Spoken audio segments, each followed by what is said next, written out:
Shalom, amados hermanos, y bienvenidos a nuestro segmento Salmos, el poder de Dios fluyendo a través de mí. Y hoy vamos a estudiar el poderoso Salmo 22. Así que vamos a orar para poner este tiempo en manos de nuestro Abba Kadosh, que sea Él iluminando los ojos de nuestro entendimiento. Padre eterno, te damos gracias en esta mañana, porque podemos venir delante de ti, Padre, con un corazón agradecido, Padre Celestial, sabiendo, mi Dios, que el propósito tuyo con nuestras vidas es santificarnos y llevarnos a un nuevo nivel de conocimiento en ti, Padre. Te pedimos, mi Dios, que nos sigas instruyendo a través de estas enseñanzas de los salmos, Padre.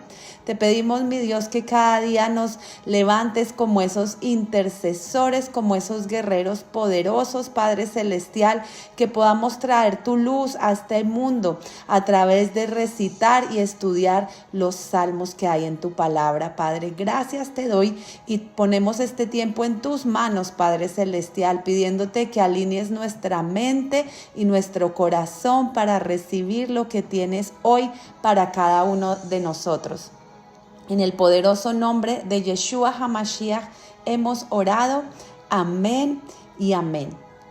Bueno, amados, hoy vamos a estudiar este poderoso salmo, el Salmo 22, el cual fue compuesto por el rey David, y no solamente para ser aplicable a eventos de su propia vida, sino lo compuso como una oración, un rezo profético para la liberación de Israel de sus futuros exilios. A través de este salmo, el pueblo judío ha peleado diferentes batallas durante su existencia. Una de ellas nos cuenta el Talmud que fue la reina Esther la que recitó esta plegaria antes de presentarse delante del rey Asuero para pedir clemencia por el exterminio de su pueblo. Así que cada uno de nosotros debemos recitar este salmo sintiendo el dolor de la ausencia de la formal redención y orando con fe, fervientemente, para que termine este exilio en el que nos encontramos, que pueda venir esa Geulá, que pueda venir nuestra redención. Así que vemos que este salmo, que es sumamente profético, en el cual David hace una descripción sorprendente y acertada de lo que el Mesías tendría que soportar cientos de años más tarde. Es obvio que David estaba pasando por una gran tribulación y angustia cuando escribió este salmo, pero al igual que Yeshua, el Mesías venidero, él también obtuvo la victoria.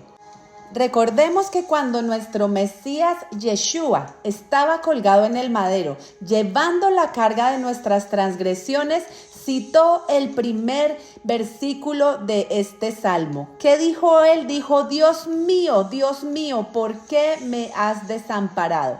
Y no como una queja, sino como una apelación urgente al Eterno.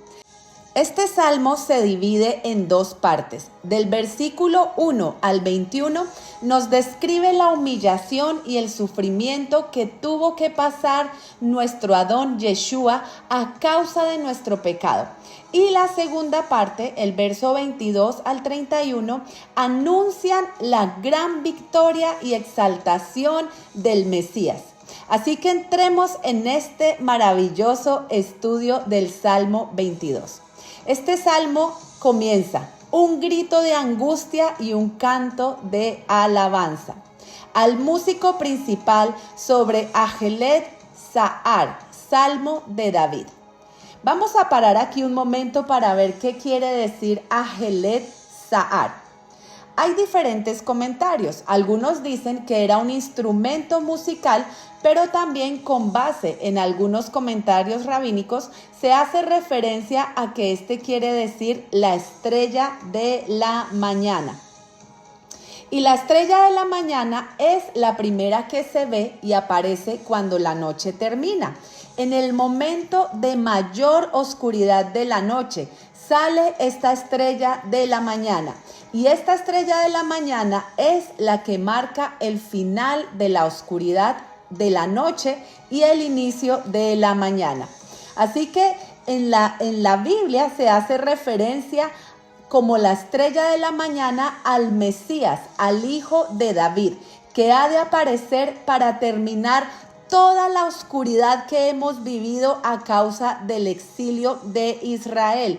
Y Él ha de aparecer en el momento de más oscuridad, de más angustia, para salvar a su pueblo Israel. Apocalipsis 22:16 dice: yo, Yeshua, he enviado mi ángel para daros testimonio de estas cosas en las congregaciones. Yo soy la raíz y el linaje de David, la estrella resplandeciente de la mañana. Qué hermoso, ¿verdad? Entonces el versículo 1 dice: Dios mío, ¿por qué me has desamparado? ¿Por qué estás tan lejos de mi salvación y de las palabras de mi clamor? Aquí vemos cómo Yeshua está clamando al Padre: Dios mío, ¿por qué me has desamparado? Este fue el grito sobrecogedor del Gólgota: Eloí, Eloí, lama sabactani. Y aunque este no era un grito de desesperación e impaciencia, sino más bien uno de alineación y de anhelo, Yeshua en este momento se siente rechazado por Dios. El sentimiento de la ira divina lo ha envuelto por completo y todavía se sabe unido a Dios en el temor y el amor. Su condición presente contradice la naturaleza real de su relación con Dios, y es justamente esta contradicción la que lo impulsa a esa pregunta quejumbrosa que surge desde las profundidades más bajas de su ser: ¿por qué me has desamparado? Pero a pesar de este sentimiento de abandono del Eterno, el lazo de amor no se rompe. Allí Yeshua, que está atravesando el dolor más grande, clama Elí, que quiere decir mi Dios. De acuerdo a comentarios rabínicos, él, que se escribe con una Aleph y una Lamed, es uno de los nombres que tienen que ver con la fortaleza de Dios y el atributo de la misericordia y la compasión. Vemos a Yeshua en su condición de hombre, allí, clavado en el madero, atravesando el valle de sombra de muerte, pero aferrándose al amparo del Dios Altísimo. Aunque Yeshua estaba atravesando un dolor excruciante, nunca desconfió del poder del Eterno para sostenerlo en esta dura prueba. Por eso grita Elí, Elí, que significa mi Dios, Dios fuerte. ¿Y qué puede ser peor que el dolor que Yeshua estaba sufriendo en su cuerpo? Él experimentó un dolor aún más terrible, y era el dolor de la separación de Dios mismo, ya que Yeshua estaba cargando sobre sí el pecado de toda la humanidad. Isaías 53 nos dice: mas él herido fue por nuestras rebeliones, molido por nuestros pecados. El castigo de nuestra paz fue sobre él, y por su llaga fuimos nosotros curados. Yeshua sabía que el Eterno era su sostén y socorro suficiente para atravesar este momento de esa terrible prueba. Así que por lo tanto, él apela a él en la agonía del dolor, pero no en la miseria de la duda. Y esto es muy importante, porque nosotros tenemos que entender que vamos a pasar pruebas difíciles en nuestra vida, y estoy segura que ninguno de nosotros pasaremos algo tan terrible como lo que tuvo que experimentar Yeshua. Y aunque nos duela, debemos seguir ese ejemplo, que en la agonía del dolor clamemos, pero no en duda, no en desesperanza, no pensando que el Eterno nos ha abandonado. Y miren qué interesante, que por qué Yeshua está diciendo este salmo, está recitando el primer versículo del Salmo 22, porque allí en ese lugar se encontraba toda la gente de Israel, incluyendo a los líderes religiosos y a sus discípulos. Así que Yeshua, al recitar este verso del Salmo 22, está haciendo que estas personas, al escucharle, puedan entender que la hora del cumplimiento profético de este Salmo 22 había llegado y que no era que el Mesías hubiera fracasado, sino que este era el cumplimiento de lo que estaba escrito desde hacía alrededor de 1000 años atrás. Miren qué interesante que cuando el rey David escribió este salmo, ni siquiera se había inventado la crucifixión como pena de muerte. Los romanos empezaron a usar la crucifixión como pena de muerte alrededor de 1000 años después de que David escribió este salmo. Por eso algunos comentarios rabínicos dicen que este salmo se refiere a la tribulación que pasó el pueblo judío en los tiempos de la reina Esther, cuando iban a ser exterminados por el malvado Amán. E incluso dicen que Esther recitó este salmo en este tiempo de angustia antes de presentarse delante del rey Asuero. Y puede ser que sí, porque Dios también le dio la victoria a la reina Esther y salvó a su pueblo. Pero esto va mucho más allá. Tú y yo, que hemos puesto nuestra confianza en el Mesías de Israel, sabemos que este salmo describe al pie de la letra el sufrimiento que tuvo que atravesar Yeshua, nuestro Mesías, para traernos de vuelta al Padre. Por eso es que en el versículo final de este salmo, el versículo 31, termina diciendo: vendrán y anunciarán su justicia. A pueblo no nacido aún, anunciarán que Él hizo esto. ¿Y qué quiere decir Él hizo esto? Quiere decir consumado es. Esas fueron las últimas palabras de nuestro Yeshua cuando estaba colgado en el madero. El versículo 2 dice: Dios mío, clamo de día y no me respondes, y de noche y no hay para mí reposo. Oh Dios mío, clamo de día. En el tiempo de sufrimiento en la cruz, que fue de día, dice: pero no me oyes. Y de noche, ¿cuándo fue la noche? Cuando él se encontraba en el Getsemaní, sudando gotas de sangre, suplicando que el Eterno pasara de él esta copa. Y aunque pareciera que el Eterno no respondió el clamor de Yeshua, sabemos que Yeshua siempre fue escuchado por el Padre, porque Juan 11:41, cuando él va a resucitar a Lázaro, él ora diciendo: Padre, gracias por haberme oído, tú siempre me oyes. Pero tenemos que entender que en ese momento el Padre no estaba viendo a Yeshua. Yeshua había tomado tu lugar y mi lugar. Por eso Dios apartó su rostro de él por un breve momento. ¿Y por qué se apartó Dios? La respuesta nos la da el siguiente versículo, que dice: pero tú eres santo, tú que habitas entre las alabanzas de Israel. Precisamente por la santidad de Dios, Él no puede habitar donde está el pecado. Yeshua estaba siendo tratado como un pecador. Él fue abandonado por un breve instante. La paradoja fue que en aquel mismo momento Dios estaba en el Mesías, en Cristo, reconciliando al mundo consigo mismo. Yeshua mismo dijo en Juan 16:32: la hora viene y ha venido ya, en que seréis esparcidos cada uno por su lado y me dejaréis solo, pero no estoy solo, porque el Padre está conmigo.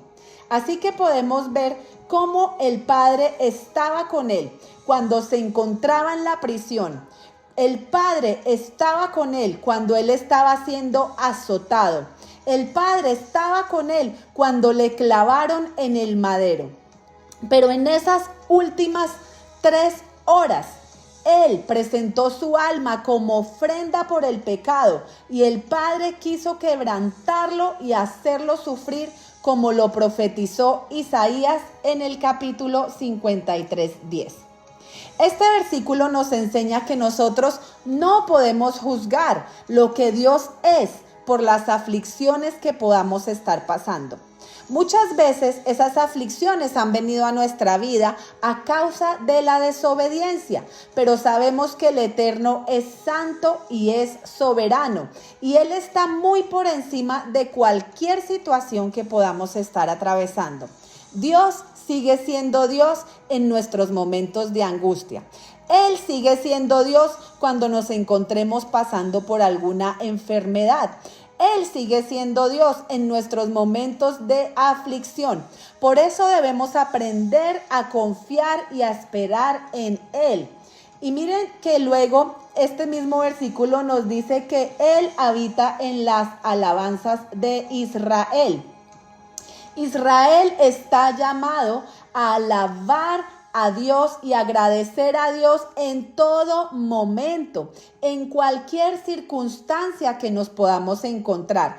Sin importar lo difícil de la situación, fuimos creados por Él y para Él, para alabarlo, para agradecerle y para bendecir su santo nombre. Así estemos pasando cualquier situación adversa. Debemos aprender a esperar en Él, aunque sea difícil y no veamos la salida. El versículo 4 nos dice: en ti esperaron nuestros padres, esperaron y tú los libraste. Clamaron a ti y fueron librados. Confiaron en ti y no fueron avergonzados. Cuando dice aquí, en ti esperaron nuestros padres, se refiere a Abraham, Isaac y Jacob, los patriarcas de Israel, de quienes descendió el pueblo de Israel, el cual estuvo cautivo en Egipto por 430 años. Pero leemos en la Torá que ellos esperaron, clamaron y fueron liberados. Y esto precisamente nos enseña este versículo. Debemos aprender a confiar en el Eterno, así como lo hicieron nuestros padres Abraham, Isaac y Jacob. Como ellos eran peregrinos e iban de un lugar al otro, estaban a menudo en problemas y en angustias. Así que, ¿qué hacían ellos? Invocaban al Eterno, lo miraban y ponían su confianza en Él, no en sí mismos, no en su propia sabiduría o en sus riquezas y fuerza. No ponían su confianza en cualquier otra criatura, ni en ninguna cosa exterior, sino en el Eterno, en Adonai de los ejércitos, en quien está la fortaleza eterna. Ellos creyeron en el poder de Dios, creyeron que Él podía ayudarlos y librarlos y tuvieron fe en que Él lo haría. Dependían de su palabra y de sus promesas y estaban persuadidos de que nunca el Eterno permitiría que su fidelidad fallara. Se encomendaron al Eterno y se apoyaron en Él.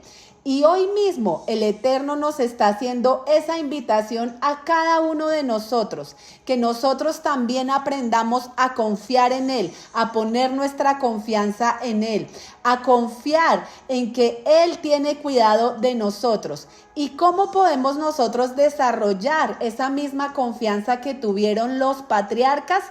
Precisamente meditando en su palabra de día y de noche y aprendiendo de cada una de esas experiencias que ellos tuvieron que pasar.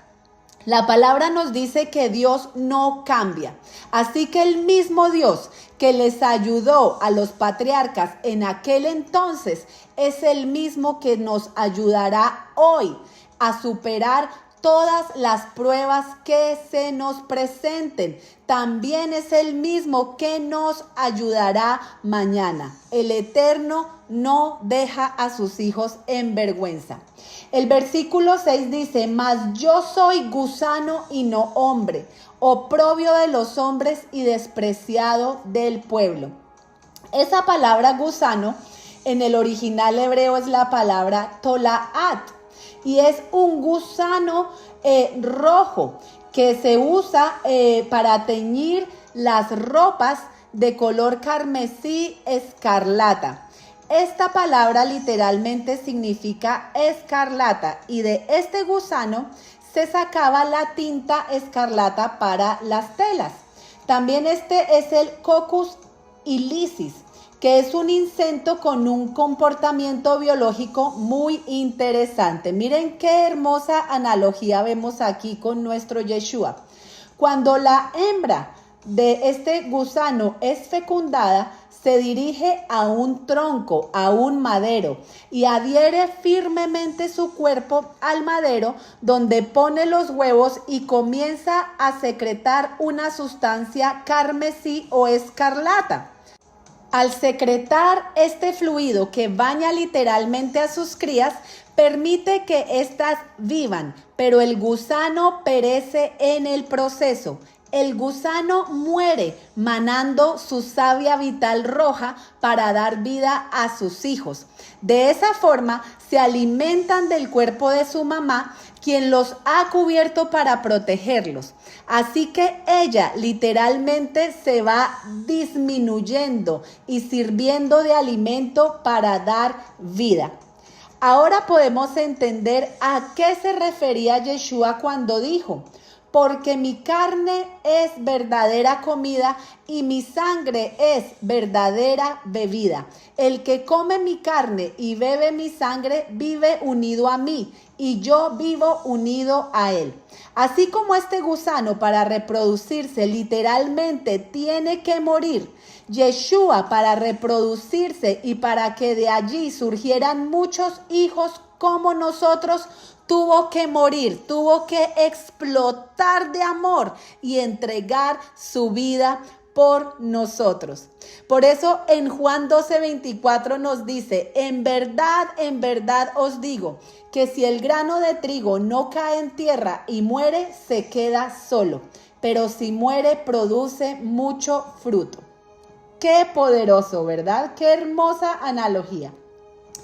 Versículo 7 del Salmo 22 dice: todos los que me ven me escarnecen, estiran la boca, menean la cabeza diciendo: se encomendó al Eterno, líbrele él, sálvele, puesto que en él se complacía. El cumplimiento de esta profecía la encontramos en Mateo 27:39. Miren lo que dice. Dice: los que pasaban lo insultaban meneando la cabeza y diciendo: tú ibas a derribar el templo y a reconstruirlo en 3 días. Si eres hijo de Dios, sálvate a ti mismo y bájate de la cruz. De la misma manera se burlaban de él los jefes de los sacerdotes y los maestros de la ley. Junto con los ancianos decían: salvó a otros, pero a sí mismo no puede salvarse. ¿Es el rey de Israel? Pues que baje de la cruz y creeremos en él. ¿Ha puesto su confianza en Dios? Pues que Dios lo salve, ahora si de veras lo quiere. ¿No has dicho que es hijo de Dios? Y hasta los bandidos que estaban crucificados con él lo insultaban. Qué tremendo, ¿verdad? Que el rey David pudo ver todo esto mientras estaba escribiendo este salmo. Versículo 9 dice: pero tú eres el que me sacó del vientre, el que me hizo estar confiado desde que estaba a los pechos de mi madre. Sobre ti fui echado desde antes de nacer, desde el vientre de mi madre, tú eres mi Dios. Tanto David como Yeshua tenían muy claro de quién era su Dios y su Padre. Ellos sabían que Él los había traído a este mundo con un propósito. Y aunque pasaron pruebas, tribulaciones, situaciones muy difíciles, entendían que todo era para un bien mayor. Y esto es algo que nosotros no podemos olvidar. Él, nuestro Dios, el Eterno, fue el que nos sacó del vientre de nuestra madre. Nuestras vidas no son un accidente o mera casualidad. Si estamos aquí, si tenemos aliento de vida, es porque debemos cumplir un propósito, independientemente de lo que podamos estar viviendo en este momento. Pongamos nuestra mirada en el autor y consumador de la fe y sigamos peleando la buena batalla de la fe. Él nos fortalecerá para llegar a donde tenemos que llegar. Qué bendición y qué alivio saber esto. Dice el versículo 11, no te alejes de mí, porque la angustia está cerca, porque no hay quien ayude. La escritura nos dice que Yeshua en su humanidad fue tentado en todo. Aquí podemos ver cómo él se encontraba en una encrucijada en donde no veía salida, pero él sigue confiando en que el Eterno lo librará. ¿Quién mejor que nuestro sumo sacerdote, quien experimentó en sí mismo todas las tentaciones que un ser humano puede pasar a lo largo de su vida, puede entender lo que nosotros podemos sentir cuando nos sentimos solos, abandonados, sin salida? Pero Él es nuestro ejemplo a seguir. Aunque sus amigos, los discípulos, lo habían abandonado, Él sabía quién estaba con Él y quién peleaba por Él. ¿Sabes tú quién pelea por ti y quién está contigo en todo momento? En esos momentos cuando estás solo, cuando te han abandonado, nunca olvides que el Eterno siempre está a tu lado, ayudándote a pelear tus batallas. Por eso el Salmo 121 nos dice, alzaré mis ojos a los montes. ¿De dónde vendrá mi socorro? Mi socorro viene de Adonai, que hizo los cielos y la tierra. Y este es un salmo sumamente poderoso para cuando nos encontremos pasando momentos de ese calibre, momentos en los que nos sentimos abandonados, solos, que no sabemos a dónde mirar. Levanta tus ojos a los cielos, a los montes, porque tu socorro viene de Adonai. Él es el creador de los cielos y la tierra. Él es tu hacedor y Él es el que te ayuda en todo momento de tribulación. El versículo 12 dice, me han rodeado muchos toros fuertes, toros de Basán me han cercado. Basán es una región de muchos pastizales donde se criaba ganado. Basán es lo que actualmente en Israel se conoce como las alturas de Golán y es una zona muy fructífera, llena de pastizales. Es una zona muy apta para la ganadería y la agricultura. Así que haciendo un paralelismo entre dichos toros bravos con la gente que lo estaban rodeando, se refería a los soldados romanos que tenían fama de ser sumamente crueles. Dice el versículo 13, abrieron sobre mí su boca como león rapaz y rugiente. El león es una representación de la casa de Judá. Recordemos que Jacob profetizó acerca de cada una de las tribus de Israel e hizo referencia a la casa de Judá como un cachorro de león, lo que nos indica que la casa de Judá se había confabulado, los líderes se habían confabulado con los representantes de las naciones, en este caso los romanos, para acabar con el reinado del Hijo de Dios. Así que en los próximos versículos podemos ver cómo continúa el cumplimiento de Mateo 26. Dice el versículo 14, he sido derramado como aguas y todos mis huesos se descoyuntaron. Mi corazón fue como cera derritiéndose en medio de mis entrañas. Esta es otra referencia conectada a la muerte por crucifixión. Era una muerte por asfixia, era una muerte lenta. Esa era otro de los efectos de la crucifixión. Al estar clavado, el peso del cuerpo hacía que los músculos se desgarraran hasta llegar el momento en que ya no soportaban el peso, recayendo todo el peso en los huesos y ya no en los músculos. Por tanto, las coyunturas se dislocaban y eso era muy doloroso.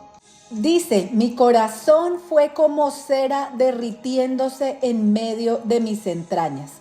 Esto es una referencia a lo que pasa con el gusano cuando explota, pero de manera literal, el corazón es un músculo y un análisis científico que hizo un médico analizando la muerte de Yeshua, dice que basado en la evidencia que hay en los evangelios, al clavarle la lanza en el costado salió sangre y agua de allí. De acuerdo a ese análisis que hace este médico de la crucifixión, afirma que esto indica que hubo una ruptura del miocardio, que es el músculo del corazón, y allí se cumple esta palabra que escribió el rey David en el Salmo, que dice: mi corazón fue como cera derritiéndose en medio de mis entrañas. Versículo 15. Como un tiesto se secó mi vigor, y mi lengua se pegó a mi paladar, y me has puesto en el polvo de la muerte. Esto se cumplió en Juan 19:28, donde dice: después de esto, como Yeshua sabía que ya todo se había cumplido, y para que se cumpliera la escritura, dijo: tengo sed.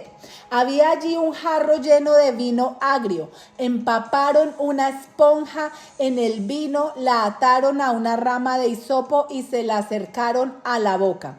Yeshua bebió el vino agrio y dijo: todo está cumplido. Y qué tremendo, porque él tomó el lugar de la esposa adúltera. En el Antiguo Testamento la esposa adúltera tenía que beber esas aguas amargas, y él las tomó por nosotros. El versículo 16 dice: porque perros me han rodeado, me ha acercado cuadrilla de malignos.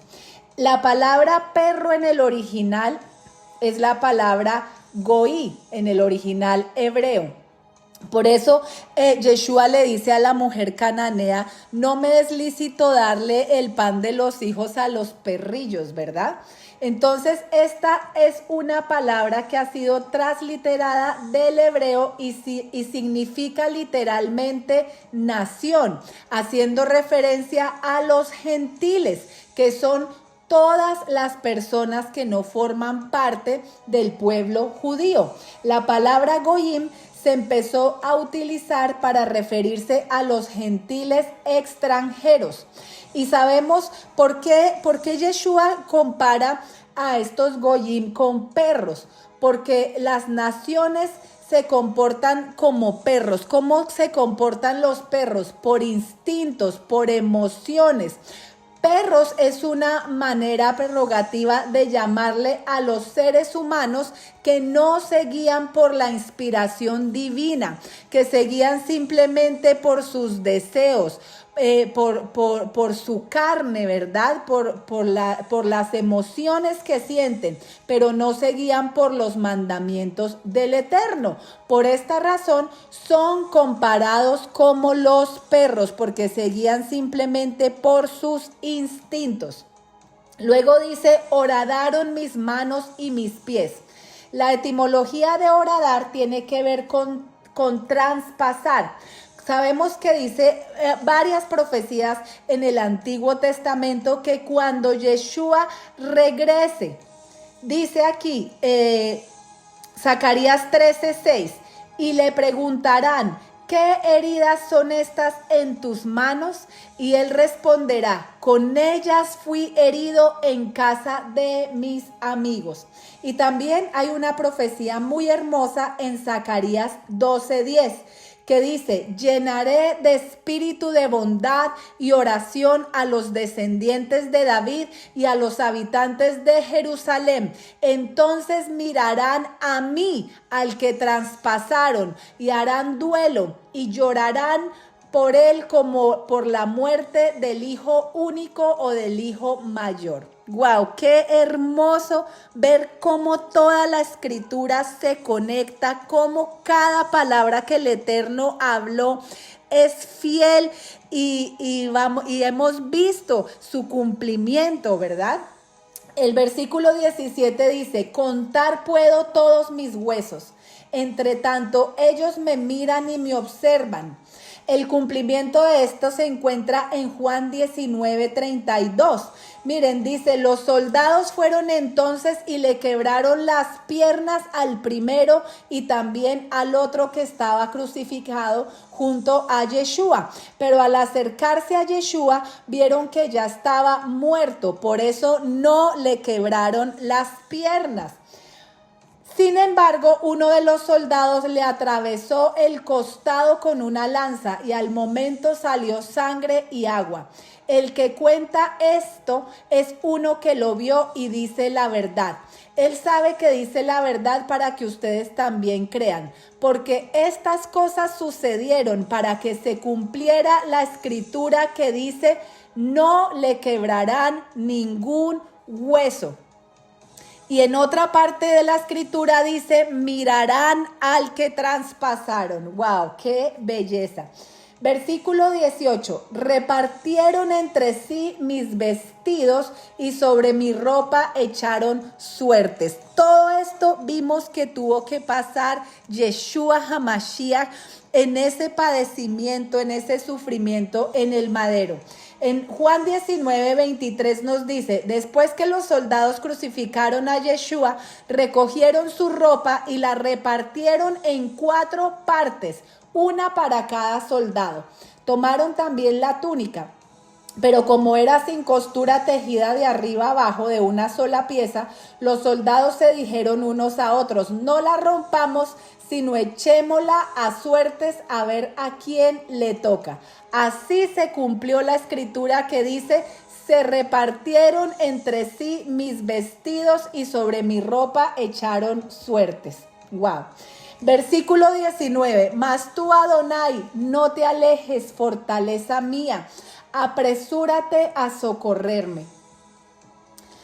Otros, Yeshua estaba clamando al Padre porque sabía que todos los demás lo habían abandonado y lo habían dejado perecer. Pero ahora en ese día de prueba, en ese día de abandono, en ese día de peligro, él clamaba al Padre, está cerca de mí, mantente cerca de mí. Y así mismo tenemos que clamar nosotros, porque sabemos que cuando las cosas se ponen oscuras, difíciles, los amigos se pierden, no aparecen por ninguna parte las personas que estaban junto a nosotros cuando todo estaba bien, ¿verdad? Por eso nosotros sabemos que al único que nosotros tenemos y el único en el cual podemos poner toda nuestra confianza es en nuestro Dios eterno, en Adonai Sebaot. Versículo 20, libra de la espada mi alma, del poder del perro mi vida. Aquí se refiere nuevamente del poder del extranjero, de aquel que no está en el pacto. Sálvame de la boca del león y líbrame de los cuernos de los búfalos. Aquí se refiere a ese enemigo que anda como león rugiente viendo a quién puede devorar. A partir del versículo 22 vemos un cambio radical.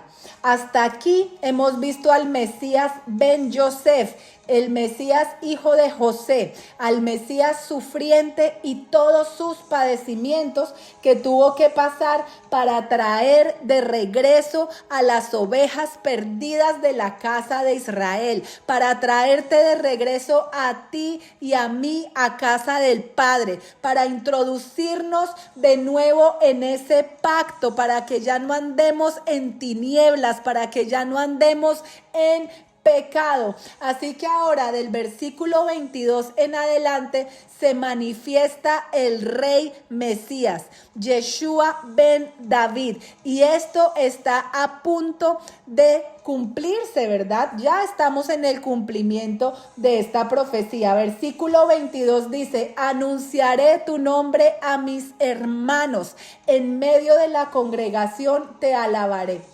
A partir de aquí se puede ver el fruto del padecimiento, de la muerte y la resurrección de Yeshua. Pues a partir de que Él resucita es cuando se empieza a anunciar su nombre a todos sus hermanos. Se empieza a anunciar el evangelio, ¿verdad? Aunque sabemos que el evangelio ha existido desde el principio, porque realmente el evangelio, las buenas noticias son la Torá, pero a causa de que nosotros estábamos apartados, muertos en nuestros delitos y pecados y no nos podíamos acercar a Dios, Yeshua tuvo que pagar ese precio. Y Yeshua precisamente significa salvación.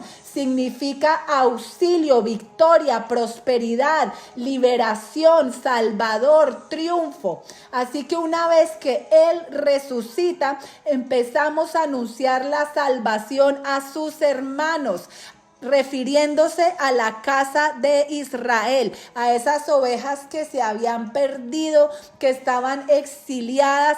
Por eso Pedro les dice a los que están en el Ponto, en Capadocia, a todos los exiliados, ¿verdad?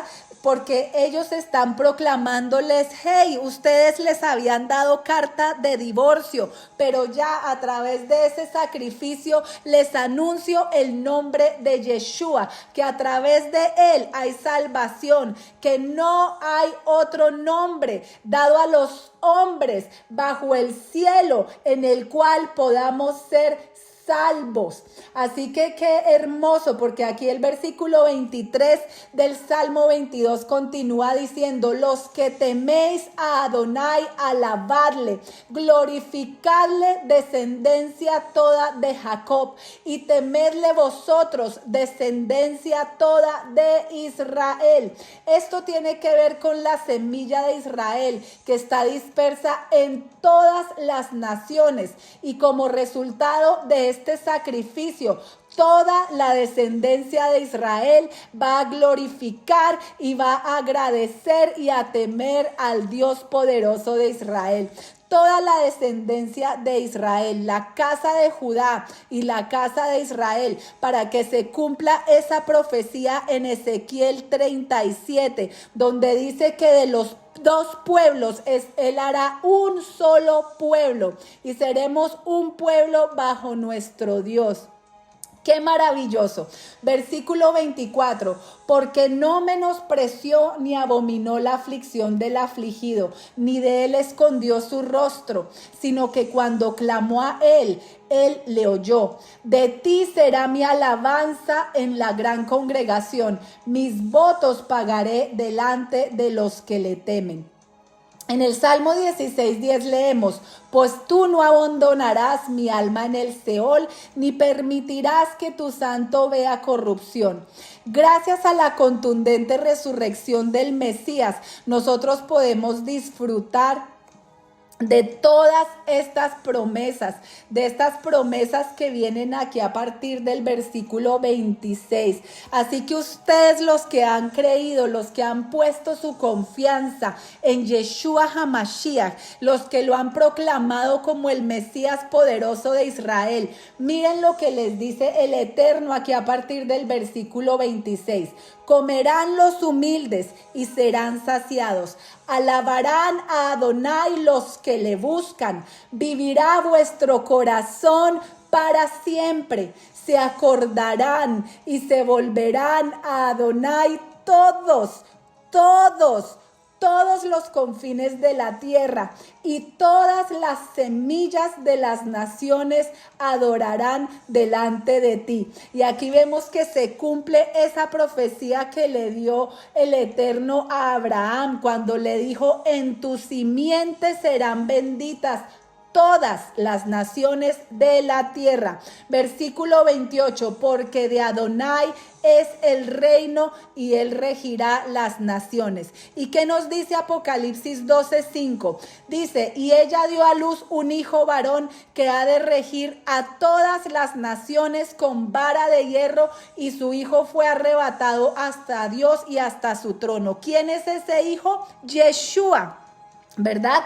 Versículo 29, comerán y adorarán todos los poderosos de la tierra, se postrarán delante de él, todos los que descienden al polvo, aun el que no puede conservar la vida a su propia alma. Wow, miren qué tremendo esto, porque ¿qué nos dice en Filipenses 2:9? Dice, por lo cual Dios también lo exaltó hasta lo sumo y le dio un nombre que es sobre todo nombre, para que en el nombre de Yeshua se doble toda rodilla de los que están en los cielos y en la tierra y debajo de la tierra, y toda lengua confiese que Yeshua HaMashiach es el Señor, para gloria de Dios Padre.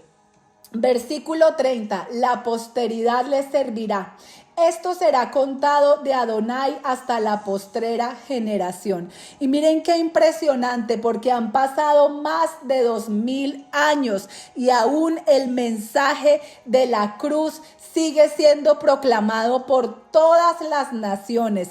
Y aunque lo han tratado de parar, aunque hay famosos que han dicho que son más famosos que Yeshua y que ya no se va a hablar más de Yeshua, vemos que ese mensaje cada día se sigue predicando con más fuerza y se seguirá predicando hasta el fin de nuestros días. Y aquí termina el versículo 31 con esta poderosa declaración. Vendrán y anunciarán su justicia. A pueblo no nacido aún, anunciarán que Él hizo esto. ¿Y qué dijo Yeshua? ¿Qué dijo el Padre en Oseas? Él dijo, la sembraré para mí en la tierra y tendré compasión de la que no recibió compasión. Y diré al que no era mi pueblo, tú eres mi pueblo. Y él dirá, tú eres mi Dios. Y esto fue lo que hizo Yeshua en la cruz del Calvario cuando dijo, consumado es, hecho está. Él allí gritó, Gomer. Y acordémonos que Gomer era esa prostituta adúltera, la cual el Eterno le ordenó al profeta Oseas que se casara con ella. Y eso fue lo que él gritó, Gomer, consumado es. Qué precioso salmo, de verdad, qué precioso salmo, porque solamente a través del sacrificio de Yeshua, nosotros que estábamos sin Dios, sin pactos, sin promesas, podremos venir a ser parte de su pueblo y anunciar que Él hizo esto. Por eso las últimas palabras de Yeshua en el madero fueron, consumado es. Qué poderoso salmo. Yo me pregunto cómo hay personas que no creen que la Biblia es la palabra infalible de Dios. Aquí hay un ejemplo más de la fidelidad del Eterno, que Él no cambia, en Él no hay sombra de variación. Todo lo que Él dijo lo hará y todo lo que habló lo ejecutará. Nosotros solamente debemos permanecer en Él, en nuestro Yeshua, para que demos fruto y fruto en abundancia y sigamos anunciando las bondades de aquel que nos llamó de las tinieblas a su luz admirable. Padre, te doy gracias por este poderoso salmo, Padre. Gracias, Padre Celestial, por el sacrificio de Yeshua, porque a través de ese sacrificio hoy podemos llamarnos Israel. Hoy podemos llamarnos tu pueblo, Padre Celestial. Gracias te damos, Padre, porque no había nada que nosotros pudiéramos hacer, Padre. Nada, no podíamos hacer nada. Estábamos muertos en nuestros delitos y pecados, Abba. Pero a ti en tu misericordia, porque de tal manera amaste al mundo, enviaste a tu Hijo para que todo aquel que en Él crea no se pierda, mas tenga vida eterna, Padre. Y yo hoy le hago un llamado a cada persona que aún no ha puesto su confianza en el sacrificio de Yeshua HaMashiach, de Jesucristo, para que hoy tú digas, yo pongo mi confianza en aquel que nunca pecó, pero tomó su pecado, tomó mi pecado sobre sí mismo. Él cargó mis enfermedades, mis delitos, mis pecados, para que yo pudiera ser libre. Y por causa de ese sacrificio, Hoy se abren las cárceles espirituales, porque el enemigo nos ha mantenido allí a causa de nuestra ignorancia. Por eso la palabra dice en Oseas 4:6, mi pueblo pereció porque le faltó conocimiento, pero en el nombre poderoso de Yeshua HaMashiach, hoy se abren nuestras mentes, se abre nuestro corazón para que conozcamos la verdad, porque dice la Escritura, aquel que el Hijo liberte, ese será verdaderamente libre, Padre. Y yo hoy clamo para que venga una libertad sobre tu pueblo, Padre, para que tú abras esas cárceles espirituales, Padre, para que nuestras almas puedan ser libres, Padre Celestial, de toda atadura espiritual, que seas tú rompiendo toda maldición generacional que hay sobre nuestras familias, Padre. Libéranos, Padre Celestial, de la ignorancia, Padre Celestial, que siga viniendo ese conocimiento tuyo a todas las naciones de la tierra, Padre. Desarraiga el engaño de las religiones, de las tradiciones, Padre Celestial, y permítenos conocer tu palabra, porque solamente tu palabra nos libera, nos sana y nos restaura, Abacadosh. Gracias te doy, Padre, por este poderoso salmo. Gracias te doy en el nombre poderoso de Yeshua. Así que este es un salmo sumamente poderoso para orar, para traer socorro a los afligidos. Es un salmo para orar y mantener viva nuestra fe en nuestras familias. Cuando nos sintamos que nos está fallando la fe, que estamos teniendo problemas con creer, meditemos en este salmo y proclamémoslo. Este salmo también es muy poderoso para apartar todos los infortunios cuando salimos de viaje, para pedir fortaleza ante cualquier evento que se pueda estar manifestando en nuestras vidas, para que eliminemos todo lo negativo. También es muy poderoso para orar, para ser librados de todo sufrimiento. Así que sigamos orando con los salmos y no nos cansemos de hacer el bien, porque en su momento cosecharemos si no desmayamos. Amados, bendiciones. Por favor, si les ministró este salmo, denle un like y compártanlo para que muchas personas sigan orando con los salmos y sigamos proclamando juntos el nombre de Yeshua HaMashiach, el nombre de Jesucristo. Bendiciones y shalom, shalom.